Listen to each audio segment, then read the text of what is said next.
Paytm is banned, right? Is it actually banned?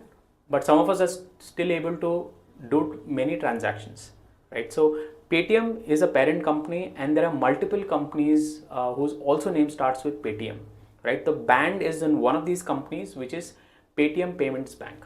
It is not on the overall Paytm. So Paytm Payments Bank is the underlying bank which Paytm uses. So the services that will be impacted will be only related to the Paytm Payments Bank. So they'll not be able to accept any new customers, new customer deposits, right?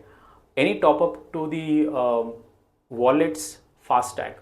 So for majority of us, it'll be the wallet, Paytm wallet, and the FASTag that will be impacted. But the restrictions will start from next month, and I'm sure in this meanwhile, Paytm will be able to manage or partner with different banks. They already have multiple banks partnered, but their own was Paytm Payments Bank. So Paytm is not banned, only the Paytm Payments Bank services have been banned. Thank you.